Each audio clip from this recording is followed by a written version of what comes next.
All right, so now it's your turn. Questions for Raj Shah. Mr. Mueller, you raised your hand. Thanks a lot, Kathleen. Alexander Müller. We were working together on the Deep Agri-Food report. Thanks for organizing this event and inviting us. I couldn't agree more with the analysis you provided. Food is the single most important issue when it comes to implementation of SDGs and climate change. If we don't get food right, we're not going to achieve both agreements. There's a growing consensus. But I'm a little bit surprised that why aren't we turning it around?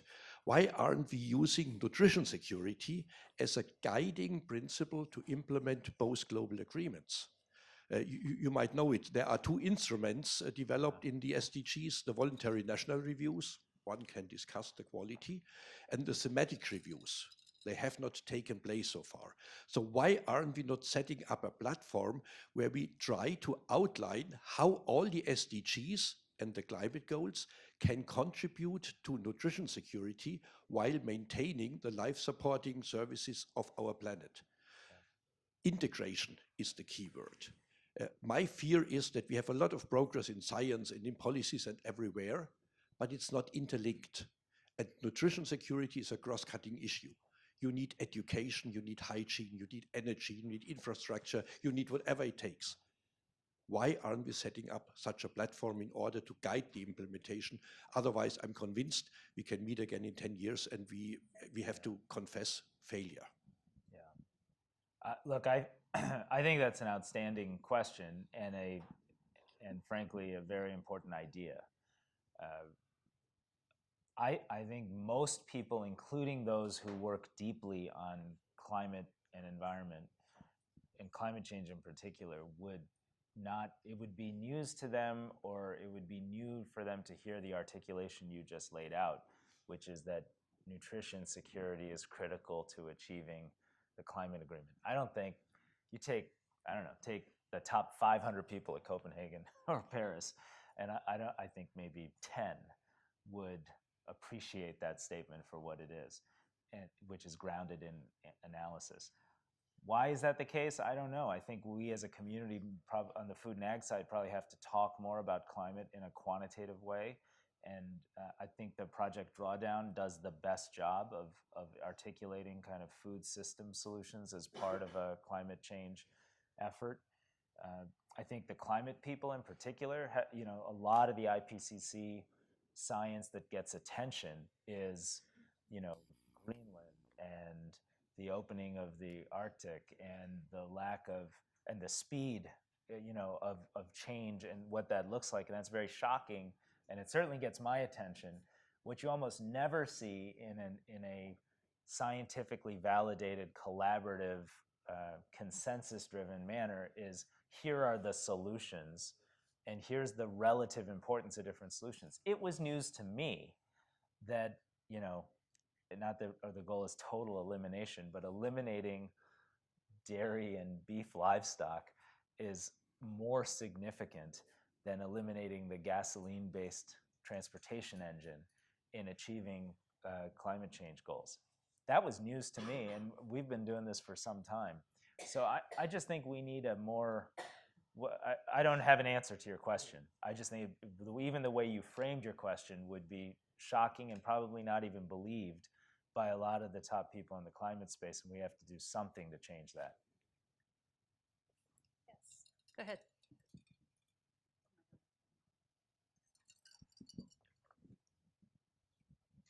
Hi, I'm Sarah Shear from Eco Agriculture Partners. I'm one of those people who got my start with the Rockefeller Foundation. I was a Rocky Doc in the CGIAR many decades ago. Just wanted to follow up the remark from Alexander. One of the things that we do a lot of work at Eco Agriculture Partners on sustainable agricultural landscapes, and we're really pushing with people from our network around the world around thinking about how do you implement the SDGs in every single large landscape, including our large agricultural landscapes. And one of the things that I didn't hear you speak very much about was the ecological ecosystem underpinnings of food systems. And I'm actually quite astonished when you look at the scientific literature, the stuff that's in the journals on food systems, how frequently there's a paragraph that said, and it's very important that we consider ecological stuff, and then they stop right there. And so even in terms of even the examples that you were giving around the interest that you have in food systems, the impacts on climate are largely mediated actually by how agriculture interacts, not just with soils, but within watersheds, within biological corridors, within ecosystems around forests, et cetera. And so I'm just wondering how, when you're talking about food systems, how strongly is the Rockefeller Foundation going to give sort of voice to the issues that Alexander was really mentioning of really seeing those as of agricultural production as part of the integrated management of our natural resource base, and how agriculture can shift from becoming one of the biggest threats to ecosystems and climate to actually being one of the big solutions, not just to climate, but also to ecosystem stability. Yeah. Is there much talk about that? Well, we're not going to be as articulate as you just were, because that's a high bar. But I would say, I mean, I think what we understand and appreciate and will try to really keep top of mind is the basic idea that 70% of all freshwater use is for agriculture, that 50% of all freshwater use is just for animal agricultural production. And then that has its correlates. And so that's a little bit why when we look even within agriculture, the animal agriculture piece is what is so incredibly natural resource intensive. And that's why we're investing in science and technology that could present a broader range of alternatives, or even just dramatically change the footprint and ecological consequence of the way we produce animal protein. If you'll give me one sentence, I just wanted to say that totally think that the issue of efficiency of resource use is totally critical. It's absolutely foundational, and I don't think that it's enough. It's not, okay. I think it's a question of how do we transform agriculture so it actually produces water better. It's not just the utilization of the resource, but how does the way we manage agriculture and the agricultural ecosystems going to give us more water in the room, to give us better habitat, give us climate change mitigation. So. Yeah, that's an important distinction, and you're right, because it does speak to Alexander's point. We should be more aggressive about that. It's particularly true in carbon, right? Where I think The Economist a few issues ago had a picture of some machine that they were inventing in China that would take carbon out of the atmosphere and sequester it. And you're looking at that machine and you're thinking, agriculture can, done right, can do that at such a greater scale. The machine just doesn't look so interesting as we've all seen it before. So. All right, I know I have a question there, but I'm going to tell the person I'm going to call on right after you. I'm giving her fair warning. So my experience at universities is you always make sure at least one student asks a question. And so Emily is here. She was one of my food policy students last year, and she's now at Johns Hopkins. So you're going to be the next question, girlfriend. So prepare yourself. Go ahead. Hi, Christian Mann, Center for Strategic International Studies and the Global Food Security Project.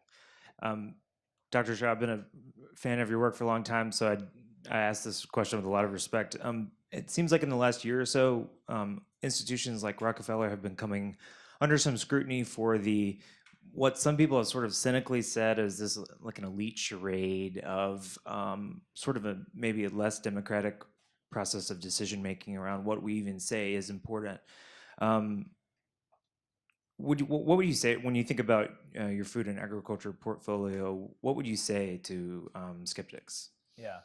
So just so everyone is on the same page on the skeptic side, I think the book Winner Takes All most recently has gotten a lot of attention in articulating that point of view.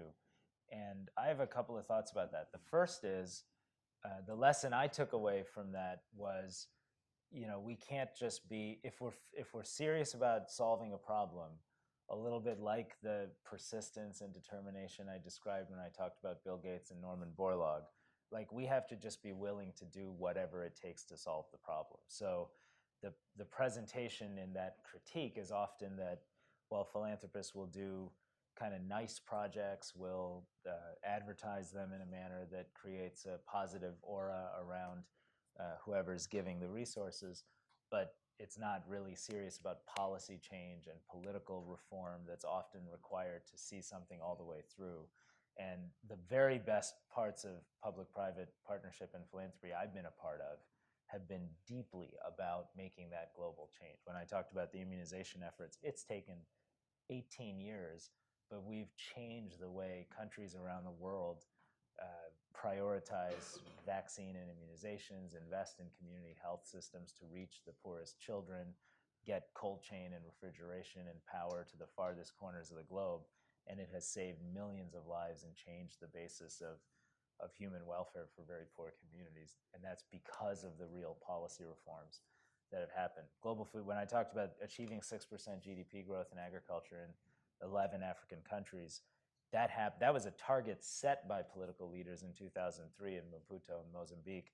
And we have all worked very hard to do the hard political work of saying, are you achieving your goal of 10% of public investment in agriculture? Are you creating policies that change the research environment so R&D outputs can actually get on farmers' fields? Are you deregulating the sector so businesses can be active? And then that has led to the 6%. So I think part of it is, yes, it's true, we can't just do kind of projects and talk about them. We have to be hard-nosed about policy and political reform. But the best philanthropic efforts have been doing that, and we should hold our feet to the fire to do that in the future. We can't just do a nice jobs program in Ward 8 in DC and say we're transforming the nature of opportunity in America. We have to advocate for the kinds of policies and the people who've been left out of the last 30 years of the American economy if we're going to create that change. So I think that's one part of the answer. The other part of the answer is a little bit more of just a defense of who we are, right? I mean, there is a role in society for those who have been fortunate to give back. And, you know, you'll see a range of good to great, of not so good to great in that giving back. But America as a country has 2,000 families that have $4 trillion of wealth. That wealth grows at 9.6% a year. Many of those families have signed a giving pledge saying they're going to give away half of that wealth, and they should. And I wish everybody signed that pledge. Those families still give only about 1.2% a year in total. So they have to achieve the goal because of the growth, the 9.6%. They have to give at 11.7%, which is 4 or 5 times the current rate of giving to kind of get there. And it's incumbent upon those of us in this industry to kind of create opportunities for giving back in that way. And I don't think we should be shy about it. I don't think we should be ashamed about it. I don't think people who get it wrong the first time around, learn and get better, should be criticized. But if they learn and get better, that's part of life. Like, nobody sits around beating up on Wang or some computer company that went out of business and says, gosh, that whole industry is a disaster because Wang went out of business. They say, you know, they're winners and losers, and we learn and get better. And philanthropy has been a part of the American tradition since 1913. It's something that should be a growth industry here at home and around the world. And so critique is normal. Anyone who tries something gets critiqued. The disaster would be if people stopped trying because of the critique. And our last question, Emily. Thank you, Kathleen. So my name is Emily Cumbie-Drake. I'm a master's in public health student at the School of Public Health at Johns Hopkins, pursuing a concentration in food systems with a certificate in public health advocacy. Yeah, it's great being at a school where they understand that the connection between food systems and public health. So food waste is a big topic on my mind. 40% of food wasted in the US. A professor recently shared that if food waste was its own country, it would be the third largest emitter of carbon after the US and China. Wow. So I'm curious what the Rockefeller Foundation's thoughts are on innovative solutions. What can we do to fix this issue? Well, thank you, Emily, and thanks for all the great degrees you are compiling. We're going to need you in the future. You're right, food waste is a massive problem. 40% of food waste at home and around the world, and so it's a critical issue. I will say it's different here in the United States than it is around the world, and so we have 2 different efforts. In the United States, we do a lot to build awareness of food waste. We work with, feeding programs in Feeding America and pantries around the country that reach 46 million people with food to do recovery and other types of efforts, and through awareness try to reduce food waste. One of my favorite little is not the right term, projects is getting Marriott and some other hotel industry changes in how they serve food portions. And it turns out changing the plate size matters a lot, because if you put a little bit of food on a big plate, people are still hungry. And if you put the same amount of food on a small plate, people are less hungry, which it works everywhere apparently except my kitchen, in which case I just go get a second round on the small plate. But nevertheless, there are a lot of behavioral economics, things like that we're trying to pursue. Abroad, we have an effort called YieldWise that is about, because their food loss is often on-farm food loss. And so as part of our science-based agricultural development efforts, we've invested in efforts to reduce on-farm food loss in a whole series of value chains, from mangoes to staples like corn and rice, and work throughout Africa. And AGRA in particular has focused on that issue, because if you're focused on raising farm incomes, one of the main levers of change is getting farmers to get more value out of what they produce. So those are the right issues to work on. And a food system in the future, you mentioned Dan Barber, we should close on this point maybe, but Dan has done an extraordinary job at Stone Barns, which is, as Kathleen noted, of helping I'd say very elite customers see that we can be more effective and appreciative and use all of the production on farm as part of a meal, right? And I think that whether it's that concept or something more broadly applicable, I think all of these things work together to change our food system for the better. So I will tell one little story of a failed intervention. You know the china that they have, the china room in the White House, and you can look at the plates over time and they get bigger? So one of my pieces of advocacy that didn't go anywhere was for the Obamas to have very small china plates back in history that would be comparable because of the plate size issue. But no criticism there, because our First Lady did such amazing work, and I'm so grateful to having had the opportunity to work with her. Okay, so before we thank Raj, I just want to say that we've got this room for the next hour. We've got a lot of food coming out, a lot of drink, a lot of great people here, network, and please join me in thanking Raj Shah, President of the Foundation. Thanks very much. This was great.